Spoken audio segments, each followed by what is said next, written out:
Northwood fans are back here after Northwood's dropped a 28-20 contest to Saginaw Valley. And, Coach, we were just talking about there's a lot of similarities between this week and last week's game. Yeah, absolutely. You know, we are right there with teams that are considered to be the upper echelon in the GLIAC Conference, and our team has came a long ways from last year, and we have a ways still to go. And our guys understand that, and they know that. When you look at the stats, again, they're similar, just like we looked at last week. And when you're in close games like this, 1 turnover, 2 turnovers, and the slightest penalty magnifies. And so we've got to find a way to totally eliminate that stuff from happening, which is not easy. But when you're in close games like this, in that process, we got to be able to do that, and that's something we'll look to do for next week.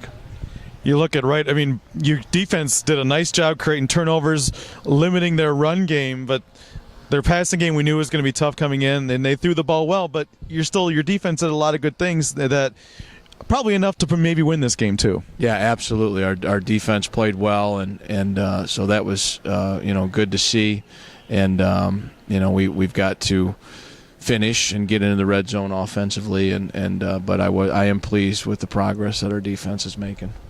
You look at this game right away. I thought the first minute of the game, maybe one of the big part of the game, you guys got a turnover right away off a missed snap on a punt attempt for them, but then you turn it right back over. And I thought that was, really, you guys could have set a tone right away, and that was a big opportunity missed. Yeah, that was, and that's right, Travis. Right off the bat, it was a chance that we had to put points on the board, and we got to be able to do that.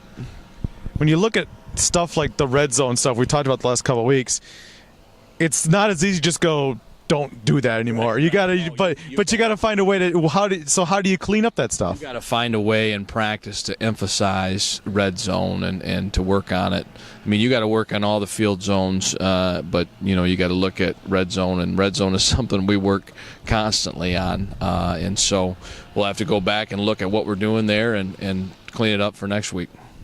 Anybody in particular, just from your standpoint, that you thought stood out individually in this game for you guys?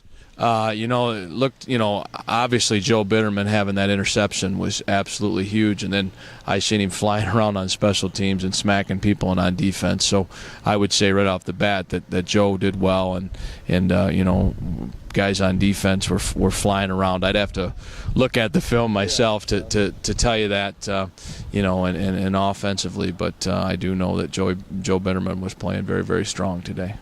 Next weekend, the long trip up to Michigan Tech. I mean, the last time we talked about a road trip, we talked about how it can be a great thing for your team to bond and build on the road. And Michigan Tech's a very good team. It'll be a very tough challenge, but it's an opportunity for you guys to go out and play once again. Yeah, absolutely. And to that point, it's an opportunity again to bond on the road and travel up there